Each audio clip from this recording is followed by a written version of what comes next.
Bonjour à tous et à toutes. Nous continuons notre série de prédications sur être chrétien dans un monde non chrétien. Et ce matin, nous allons parler de notre agenda, de notre emploi du temps.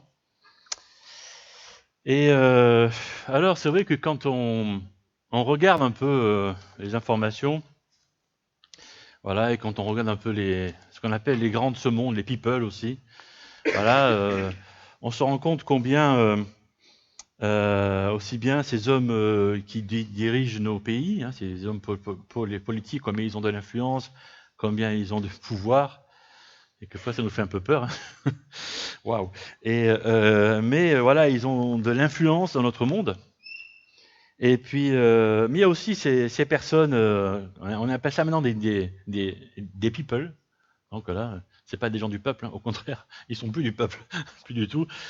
Mais parce qu'ils se sont fait connaître, parce qu'ils ont gagné beaucoup d'argent, des fois les deux. Voilà, ils ont une certaine influence, un certain pouvoir quand si on regarde le sport, hein, et combien notamment les footballeurs, ils peuvent gagner d'argent. Bon, j'ose pas dire le prix, combien gagne le fameux Zlatan. C'est plus d'un million d'euros par mois. Voilà, je vous dis pas ce qu'il y a après la virgule, parce que ça fait même peur en fait. Hein. Voilà. Et puis, une fois qu'on a dit tout ça, par rapport à ce pouvoir, par rapport à l'influence qu'ont ces gens, Jésus dit, dans Matthieu 5, verset 5, « Heureux sont les doux, car ils hériteront de la terre. » Alors, ça paraît un peu étrange. Encore une fois, Jésus, avec cette autre béatitude, nous étonne, nous surprend. Et comme si la douceur, d'autres versions bibliques parlent d'humilité. Heureux les humbles, car ils hériteront de la terre. Comme si le fait d'être humble face aux gens de notre monde, hein, qui sont durs, comme si on allait, en étant doux, en étant humble, on allait gagner quelque chose. Et même si on gagnait quelque chose, même si ces gens qui sont durs, allez nous le laisser. Voilà. Donc Jésus nous surprend encore ce matin. Et pourtant, Jésus nous dit que si les personnes sont douces et humbles, ils vont être bénis, ils vont avoir leur vie comblée. Qu'est-ce que ça a à voir avec être croyant dans un monde non croyant ? Alors, une fois de plus, on va voir ce que le Maître dit, ce que le Seigneur dit, ce que Jésus dit.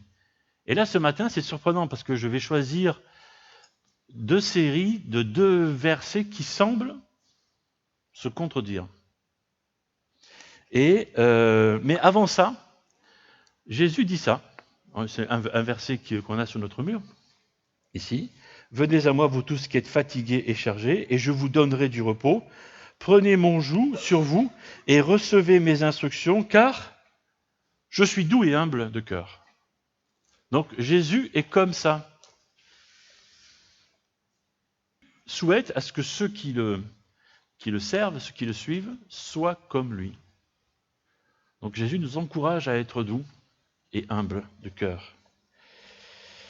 Voilà pour notre introduction. Et alors, la première paire d'exemples, on va commencer avec Luc chapitre 6, Jésus qui dit « Aimez vos ennemis ». Commence mal pour nous. Faites du bien à ceux qui vous haïssent, ça continue. Bénissez ceux qui vous maudissent. Priez pour ceux qui vous maltraitent. Si quelqu'un te frappe sur une joue, présente-lui l'autre. Là, on est en train de penser, ça y est, je me transforme en lavette. Et puis, si quelqu'un te prend ton manteau, ne l'empêche pas de prendre aussi ta chemise ou ta tunique. Ok ? Donne à quiconque te demande. Ne réclame pas tes biens à celui qui les prend. Voilà ce que dit le Seigneur. Et à nos ennemis, il nous demande de les aimer, de leur faire du bien à ceux qui nous font du mal. C'est des valeurs complètement à l'opposé de ce que notre société nous dit, quoi. Et un peu plus loin, ou dans un autre évangile, on voit Jésus qui se comporte autrement. Dans Jean chapitre 2, la Pâque des Juifs était proche, Jésus monta à Jérusalem, il trouva établis dans le temple les vendeurs de bœufs, de brebis et de pigeons, et les changeurs. Il fit un fouet de cordes et les chassa tous hors du temple, ainsi que les brebis et les bœufs. Il dispersa la monnaie des changeurs, renversa les tables, et dit aux vendeurs de pigeons, ôtez cela d'ici, ne faites pas cela, ne faites pas de la maison de mon père une maison de trafic. Et là on se dit, Jésus demande, prêche, incite à la douceur, et d'un autre côté, il se construit un fouet, et ça veut dire qu'il y en a qui ont pris quelques coups quand même. Voilà, et c'est violent, quoi. Comment on peut être violent si on est doux? C'est étrange. Comment est-ce qu'on peut relier les autres ensemble? Comment est-ce qu'on peut aimer son ennemi comme ça, avec autant de violence? L'idée ici, c'est que ce que fait Jésus, c'est aussi de la douceur. Notre problème, c'est qu'on ne comprend pas ce qu'est la douceur. Ou tout du moins, on le comprend tel qu'on le comprend maintenant, dans notre idée contemporaine et européenne du XXIe siècle. C'est être une lavette, quoi. C'est se faire marcher dessus. Mais ce que dit Jésus et ce que fait Jésus, c'est pas ça. Alors, on va essayer de comprendre un peu mieux.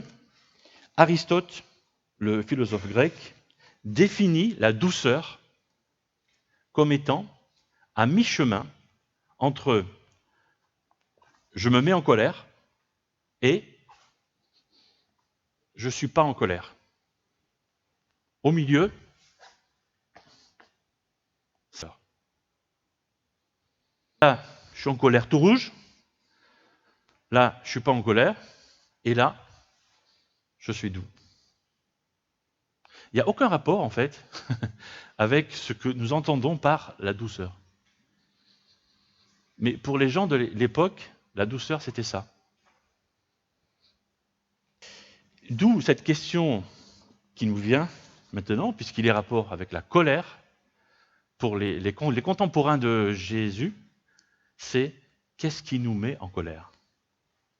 Parce qu'on voit bien que quand Jésus se fait son fouet, là, quand il rentre dans le temple, et qu'il commence à chasser tous les vendeurs du temple, il est en colère. Il est doux. Il nous met en colère. Jésus se mettait en colère pour différentes choses. Jésus s'est mis en colère contre ses disciples. Un jour, il y avait des parents qui amenaient leurs enfants pour que Jésus les bénisse, pour que Jésus leur fasse un bisou. Voilà.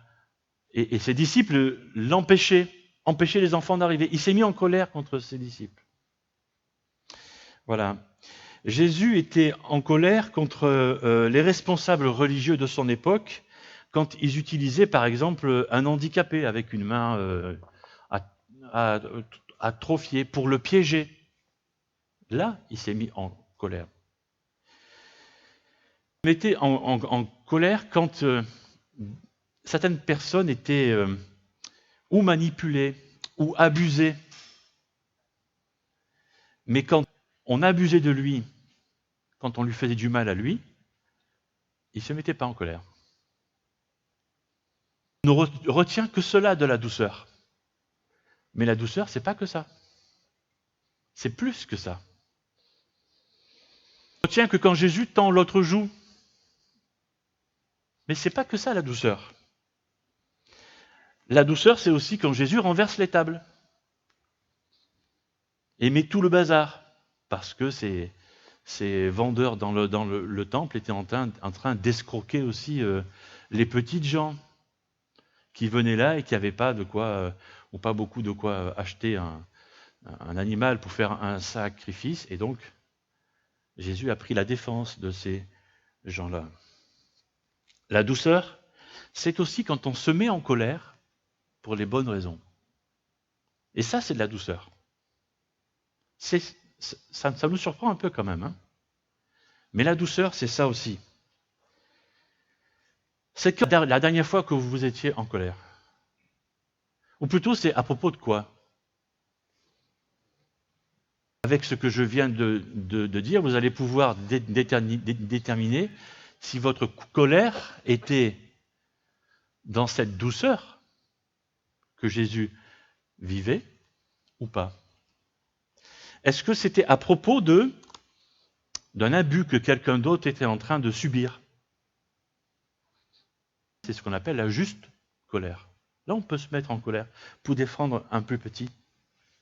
On peut se mettre en colère. T'insultes,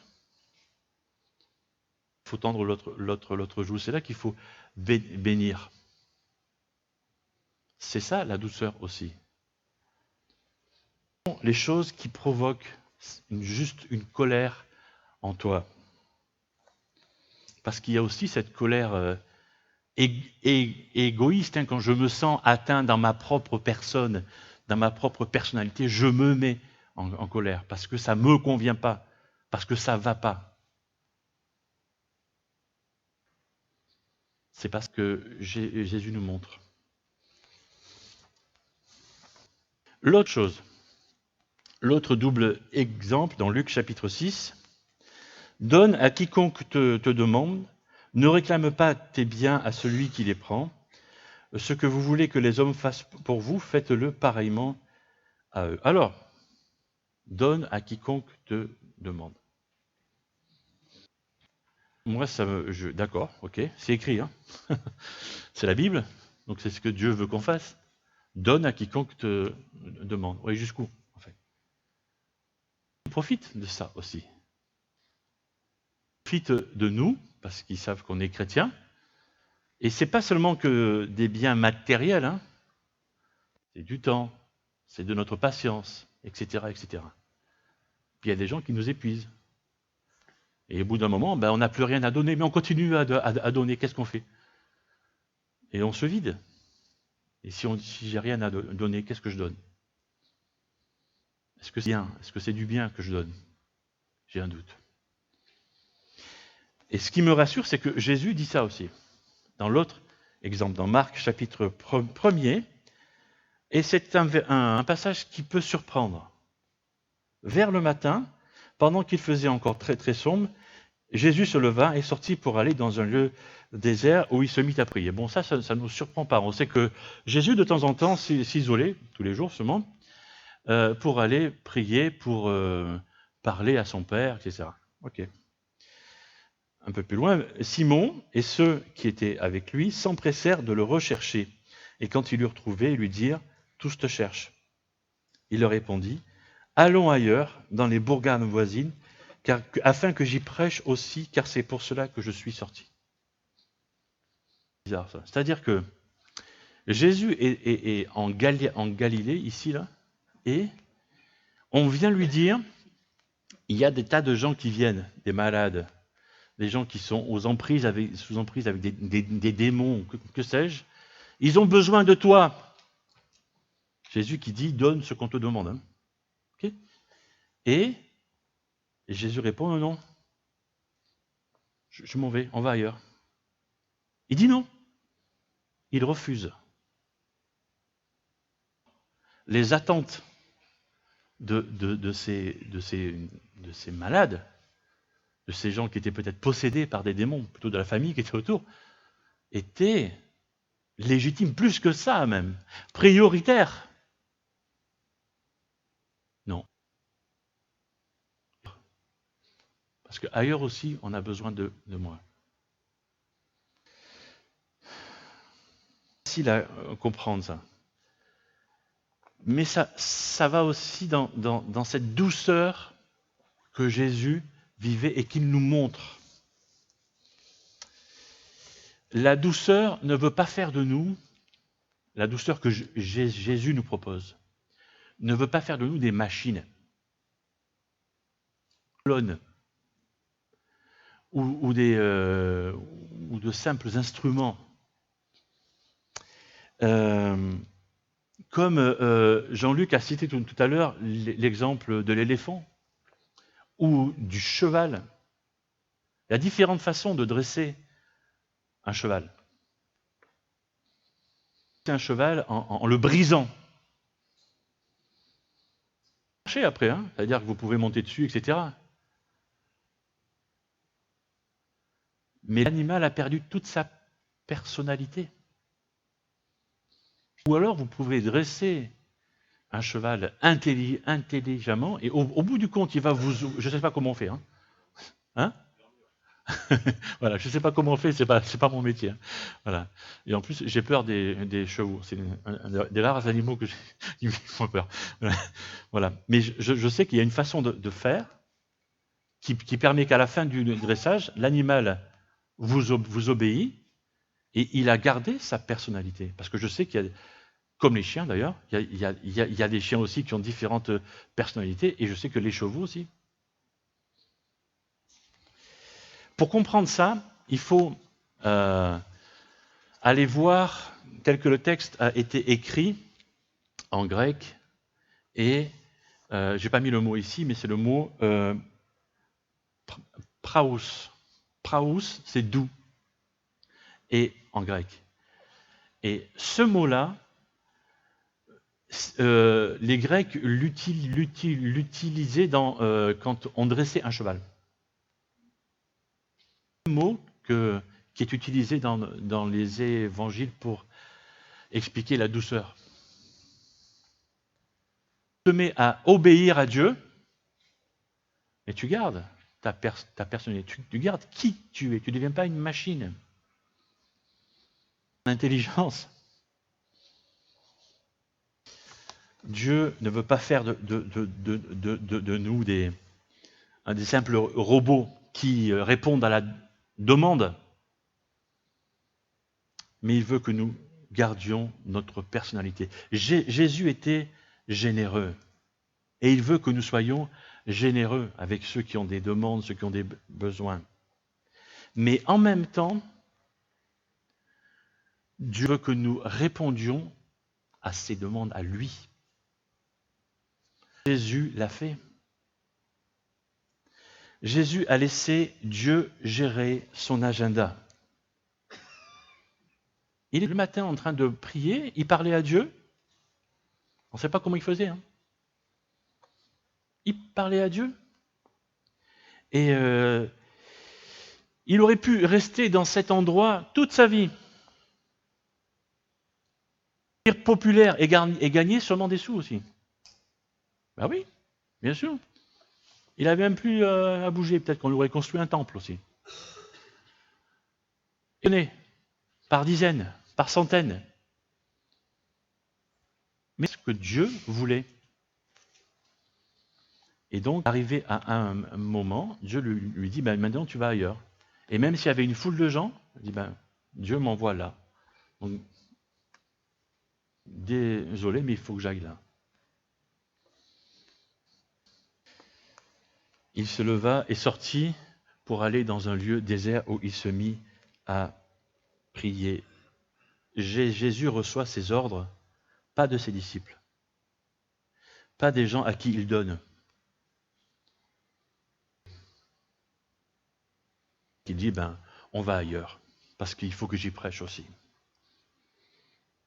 Voici ma question. Qui gère ton agenda?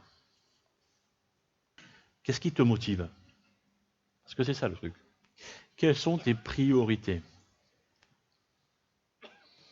La personne qui vit sa vie égoïstement va construire son agenda avec ce qu'elle aime, ce qu'elle veut faire, elle. Ok. Donc mon agenda, c'est mon travail, mes petites habitudes, mes mes sorties, mes vacances, si j'aime ma famille, un peu ma famille, si j'ai des amis. Mes amis, c'est moi, moi, moi, et puis je construis mon planning. Soumis à Dieu, il demande à Dieu. Bon, c'est quoi alors? Dire. Et Dieu va nous faire comprendre. Ah ben, cette année, tu vas faire ça. Ok. Bon, alors, ok, Dieu, je dois faire ça, bon. Sinon, j'ai aussi un boulot, parce qu'il faut manger. Mais Dieu le sait. J'ai aussi une famille. Hein. Dieu sait aussi qu'on doit s'occuper de sa famille. Ok. Donc, bon, Dieu, tu me demandes de faire ça, où est-ce que je vais mettre ça? Et étonnamment, on va trouver de la place. C'est surprenant. Quelles sont nos priorités? Aimer les autres. C'est comme ça que Jésus raccourcit la loi de Moïse. Hein. Aimer Dieu, aimer les autres, c'est ça. On le trouve dans cette douceur de Jésus. Il est prêt à tout donner à ceux qui sont là. D'ailleurs, il se donne lui-même. Voilà. Selon ce que Dieu veut. À tel endroit, ok. Je dois aller là, ok, je vais là. Selon ce que Dieu veut.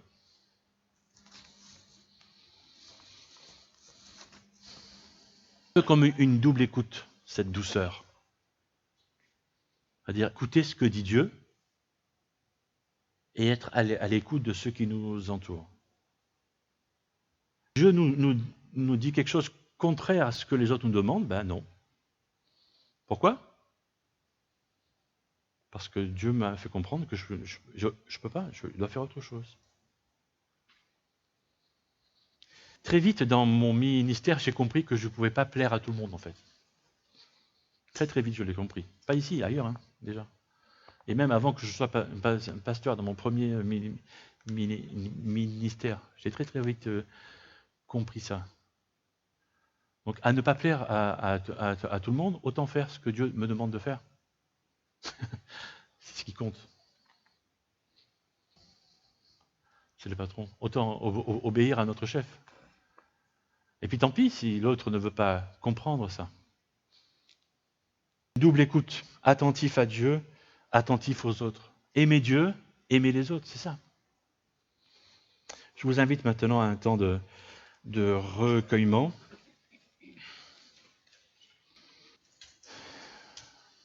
Comment être dans cette double écoute? Simplement en ouvrant les yeux, en ouvrant le cœur, regardant quels sont les besoins des gens qui nous entourent, dans notre voisinage, dans notre famille, parmi nos amis. Quelles sont leurs blessures apparentes, ce qu'on sait en tout cas? Quels sont ces gens que l'on voit qui crient à l'aide? Et est-ce qu'on reste indifférent? Si on peut faire quelque chose, autant le faire. Mais justement, qu'est-ce qu'on ressent par rapport à ces souffrances que l'on voit autour de nous? Les souffrances de l'autre. Est-ce qu'on est dans l'indifférence? Ou est-ce que ça nous met en colère? Dieu nous dit à ce sujet, à leur sujet, au sujet de ces gens qui souffrent. Qu'est-ce que le Saint-Esprit est en train de nous dire en ce moment? Qu'est-ce qu'il te dit à toi, dans ton cœur? Ce qu'il veut que tu fasses, ou que tu dises. Seigneur, merci parce que ton esprit nous rattrape, j'allais dire. Oui, c'est ça. Il nous rappelle, pourtant sur des paroles qu'on connaît peut-être par cœur. Mais tu nous rappelles l'essentiel, encore une fois. L'essentiel de t'aimer à toi, Dieu, et d'aimer ceux qui nous entourent, même s'ils ne nous aiment pas. Mais aussi de prendre la défense des plus petits. À ton écoute, Seigneur, comme toi tu as fait Jésus quand tu priais, être à l'écoute de Dieu le Père. Voilà, nous voulons faire comme ça. Oh Dieu, nous voulons faire comme ça, être à ton écoute. Et peut-être changer nos plans s'il faut les changer notre agenda s'il faut le changer. Pour t'obéir à toi. Nous pouvions calquer notre emploi du temps sur ce que toi tu veux que nous fassions. La douceur que tu portais en toi, Seigneur, nous aimons tellement la vivre. Plus que la sentir, la vivre. Être humble. Oui, j'utilise ce mot, être humble avec ceux qui nous blessent personnellement. Pouvoir aider ceux qui souffrent autour de nous, cette douceur à toi. Seigneur, par tes ordres et les appliquer. Et être ces chrétiens, ces chrétiennes que toi tu veux, Seigneur Jésus, dans ce monde tellement incroyant.